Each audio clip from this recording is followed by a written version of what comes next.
Welcome to Educated Pakistan. अस्सलामुअलैकुम, मेरा नाम है तलहा निजामी और आप देख रहे हैं पढ़ा लिखा पाकिस्तान। एक नई एपिसोड के साथ, एक नए प्रोफेशन के साथ आपकी खिदमत में हाजिर हूं। आपके लिए नोन वर्ड होगा डिजाइनिंग या फिर डिजाइनर। कोई सी भी फील्ड हो, किसी भी तरह की फील्ड हो, उसमें आपको डिजाइनर जरूर मिलते हैं। जैसे इंटीरियर डिजाइनर, जैसे फैशन डिजाइनर, इस तरह बहुत सारे डिजाइनर्स होते हैं। लेकिन मैं आज बात कर रहा हूं कुछ डिजिटल दुनिया के बारे में, क्योंकि मैं इस चीज के ऊपर बिलीव करता हूं कि work from home is a good thing. जो काम हम घर से कर सकते हैं, उनके अंदर कौन कौन सी ऐसी चीजें हैं कि जिनको हम हाईलाइट करेंगे। सबसे पहले कंप्यूटर टेक्नोलॉजी के अंदर हमने बात की आर्टिफिशियल इंटेलिजेंस के ऊपर, हमने बात की रोबोटिक्स के ऊपर। आज हम बात करने लगे हैं ग्राफिक डिजाइनिंग के ऊपर कि एक ग्राफिक डिजाइनर होता क्या है। सबसे पहले तो हम ग्राफिक को निकाल देते हैं। हम समझते हैं कि बेसिकली डिजाइनर क्या होता है।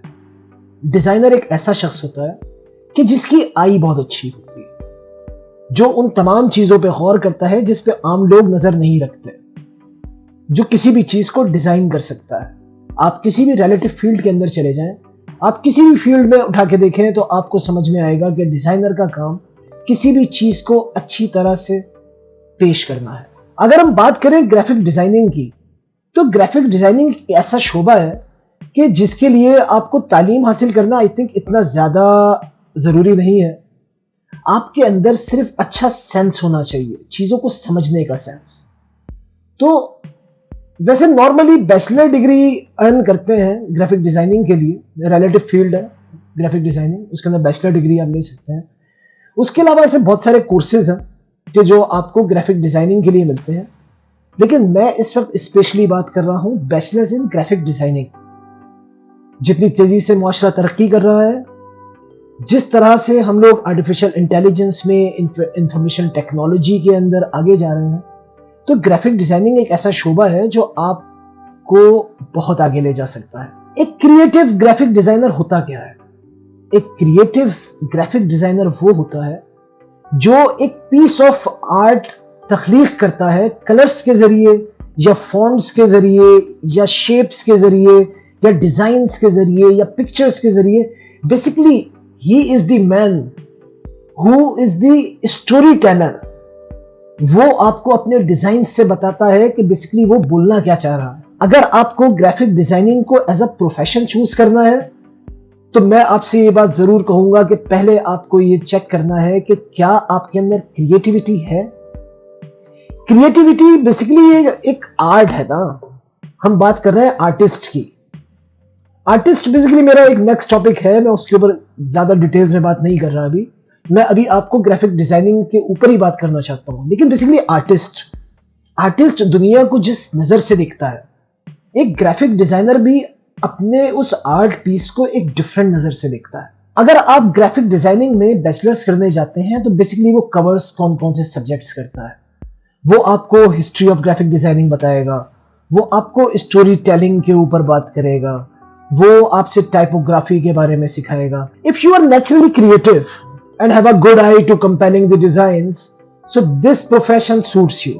और अगर ये प्रोफेशन आपको सूट कर रहा है, तो मैं आपसे ये कहूंगा कि आपने इस प्रोफेशन में स्पेशलाइजेशन करना है। स्पेशलाइजेशन बेसिकली क्या है? वो आपको इलस्ट्रेशन के बारे में बताता है, वो आपको डिफरेंट सॉफ्टवेयर्स के बारे में बताता है, वो आपको गेमिंग के बारे में बताता है, वो आपको एनिमेशन के बारे में बताता है। नॉर्मली एक ग्राफिक डिजाइनर जो होता है, उसको किसी तरह की लैंग्वेज सीखने की जरूरत नहीं होती, वो कोई प्रोग्रामर नहीं होता। लेकिन HTML और CSS उसके काम जरूर आते हैं। तो HTML और CSS की बेसिक्स आपको पता होनी चाहिए। वेब डेवलपमेंट आपका नेक्स्ट स्टेप होता है। वेब डेवलपमेंट से पहले आपने करना क्या है? आपने खुद प्रैक्टिस करनी है। प्रैक्टिस किस तरह करनी है? आपके पास बहुत सारे सॉफ्टवेयर्स हैं जिसको हम एडोब फैमिली कहते हैं। एडोब फैमिली के अंदर हमारा एडोब फोटोशॉप होता है, एडोब इलस्ट्रेटर होता है, एडोब आफ्टर इफेक्ट होता है। ऐसे बहुत सारे सॉफ्टवेयर्स होते हैं। उन सॉफ्टवेयर्स के ऊपर आपको काम करना है। आप वो काम घर बैठे भी कर सकते हैं, वो काम आप किसी कंपनी के साथ भी कर सकते हैं, वो काम आप ऑनलाइन भी कर सकते हैं। आजकल जिस तरह आपको पता है कि NFTs, अगर आपने ना सुना हो तो हमारे बहुत सारे व्लॉगर्स NFTs के बारे में बात कर रहे हैं। NFT भी बेसिकली एक डिजाइन है। आपके दिमाग में एक चीज आई और आपने उसको डिजाइन किया, आपने उसको डिजाइन करके अपलोड किया और आपकी वो चीज मार्केट के अंदर बिकने के लिए तैयार है। तो आपने करना क्या है, आपने बेसिकली डिजाइन करनी है कोई चीज। आपका दिमाग क्रिएटिव होना चाहिए, जो बात मैं आपसे पहले भी कही कि अगर आप क्रिएटिव नहीं है तो ये प्रोफेशन आपके लिए नहीं है, आप इस प्रोफेशन को चूज ना कीजिए। लेकिन अगर आपको लगता है कि आप क्रिएटिव हैं, नॉर्मली मैं क्रिएटिव बार बार इसलिए कह रहा हूं कि हमारे जो बच्चे हैं उनको पता ही नहीं होता कि उन्होंने आगे क्या करना है। उनको इस बात की नो हाउ नहीं होती कि वो किस चीज में बहुत अच्छे हैं, और उनकी बहुत सारी उम्र इसी सोच में निकल जाती है कि मैं करूंगा क्या। तो ये आपको फाइंड आउट करना है अपने अंदर। रिसर्च बहुत जरूरी है। आपको जिस चीज में दिल चाहता है कि मैं डॉक्टर बनना चाहता हूं, तो आप पहले सोचें कि आप वाकई डॉक्टर बनना चाहते हैं। और दूसरा एक चीज और भी मुझसे क्वेश्चन हुआ कि आप स्टडी की बात करते हैं, आप बिजनेस की बात नहीं करते। मैं एक वर्किंग क्लास से हूं, एक नॉर्मल वर्किंग मैन हूं, 9 to 5 जॉब करता हूं।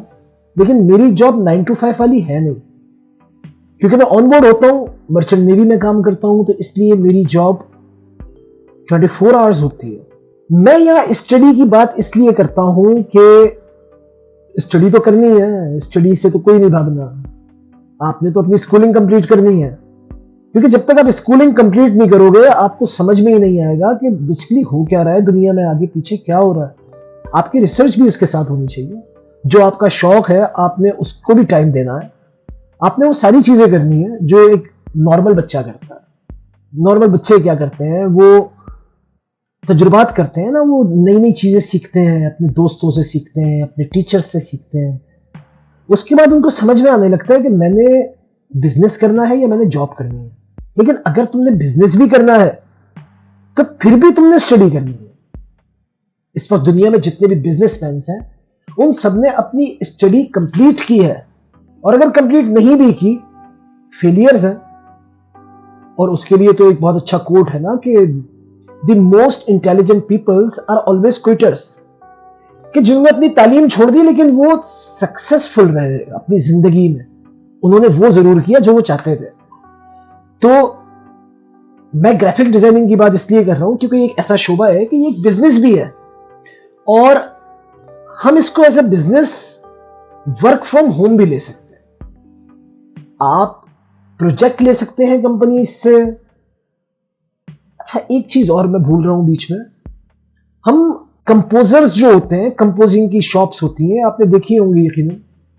आप जाके उनसे टाइप करवाते हैं चीजें, वो कभी आपको एडोब पे भी काम करके देते हैं, तो वो टाइपिंग करते हैं कोरल ड्रॉ पे, फ्री हैंड पे, माइक्रोसॉफ्ट वर्ड पे। ये भी सारे सॉफ्टवेयर्स है ना, इन सॉफ्टवेयर्स को लर्न करते हैं।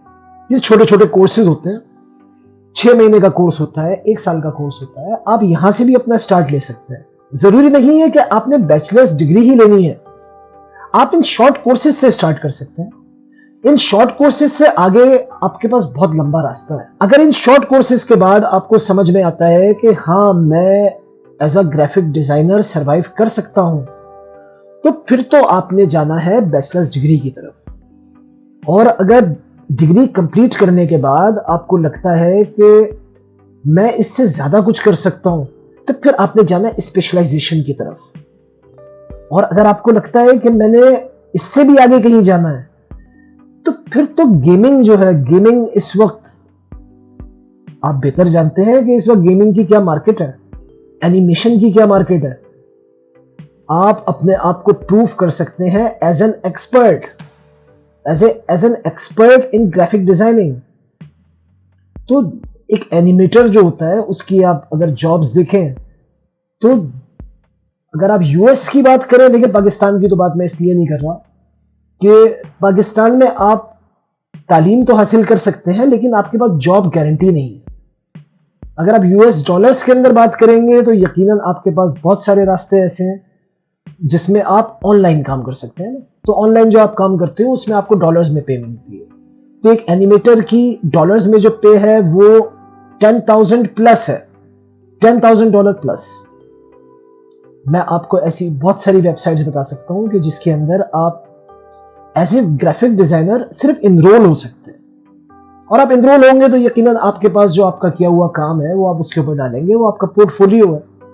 आपका पोर्टफोलियो बताएगा कि आप कितने काम के हैं। आपका पोर्टफोलियो बेसिकली आपका इंटरव्यू है। आपने अपना पोर्टफोलियो किस तरह अच्छा करना है वो मैंने आपको बताया कि आप NFTs बनाइए, आप डिजाइन्स बनाइए। ग्राफिक डिजाइनिंग कोर्सेज के अंदर बेसिकली हमें क्या सिखाया जाता है? नॉर्मली हमें स्टूडियो आर्ट के बारे में बताते हैं, हमें कमर्शियल ग्राफिक्स के बारे में बताते हैं, हमें डिजाइन्स के बारे में बताया जाता है। हम वहां वो सारे टूल्स सीखते हैं कि जो हमें आगे हमारे काम आने हैं। हमें एडवर्टाइजिंग के बारे में बताएंगे, हमें कंप्यूटर टेक्नोलॉजी के बारे में बताएंगे, क्योंकि अगर आपको टेक्नोलॉजी के बारे में नहीं पता तो आप आगे नहीं बढ़ सकते। इस वीडियो के अंदर मैंने आपको वो सारी चीजें बता दी हैं कि जो आपके लिए यूजफुल होंगी। आप इसका स्टार्ट अपने घर से कर सकते हैं। एडोब फोटोशॉप एक छोटा सा सॉफ्टवेयर है, उसको आप अपने कंप्यूटर में इंस्टॉल कीजिए और उसकी प्रैक्टिस कीजिए। ऐसी बहुत सारी वीडियोस हैं जो आपको डिजाइन करना सिखाती हैं। आप अपना हाथ साफ कीजिए, और अगर आपको लगता है कि आप क्रिएटिव हैं तो इसी पाथ को फॉलो कीजिए। मैं अपनी आज की इस वीडियो को इसी जगह खत्म करता हूं। मैंने आपको ग्राफिक डिजाइनिंग के बारे में इंफॉर्मेशन दी है। ये इंफॉर्मेशन आपके लिए बहुत यूजफुल होगी। अगर आपको ये वीडियो पसंद आई है तो लाइक जरूर कीजिएगा, सब्सक्राइब कीजिएगा, और अगर आपको लगता है कि इस वीडियो को शेयर करना चाहिए तो शेयर जरूर कीजिएगा। अगली वीडियो तक के लिए अल्लाह हाफिज, अपना ख्याल रखिए। शुक्रिया।